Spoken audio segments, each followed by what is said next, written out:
એટલે કુળદેવી પાસે માગો તો એવું માગજો કે તમારા બાળકોને કામમાં આવે, રૂપિયા વપરાઈ જાય, ગાડી જૂની થાય, મકાને જૂનું થાય, પણ માની આશીર્વાદ ને કૃપા હોય ને એ કોઈ દાડો જૂની થતી, એ સદાના માટે મારા રાજી થઈને આશીર્વાદ જ હાલતી હોય છે.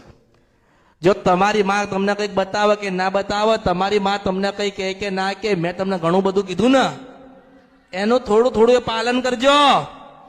બહુ દુઃખી હોય, બહુ વેદના હોય ને બહુ તકલીફ હોય ને મારી પાસે આવી ના શકતા હોય તો 12 થી 4 નું ભજન ચાલુ કરો, તમારી કુળદેવીનું 12 થી 4 નું ભજન કરો, વધારે નહીં તો 5 રવિવાર કરો, 5 મંગળવાર કરો, 5 રવિવાર કરો, 5 મંગળવાર કરો, 12 થી 4 નું ભજન કરો, અને તમારી દીવામાં બેહેલી માતા તમને કંઈક દેખાડે ને પછી મને મળવા આવજો, હું મેળડી છું આ કળિયુગમાં. એટલે તમે જે સપના લઈને આવ્યા હોય ને એનાથી અલગ હું તમને જીવાડીશ. તમે જે ભાવ લઈને આવ્યા છો ને, મનથી જે ભાવ લઈને આવ્યા હોય ને કે માતાજીની પાસે જઈએ છે ને માતાજીને રાજી કરીશું, તો હું રાજી છું. મેં કોઈની પાસે કઈ માગ્યો? અરે હું તમારી ને તમે મારા છો, શું કરવા?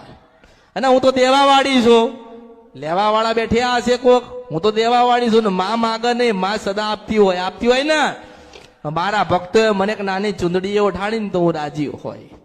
કોઈક એક ફૂલ લઈને આવે ને તોય મેલડી રાજી હોય, સુખડી ધરાવે તો એ રાજી હોય, માં કહીને આવે તો એ રાજી હોય, કારણ કે હું તમારી ને તમે મારા છો.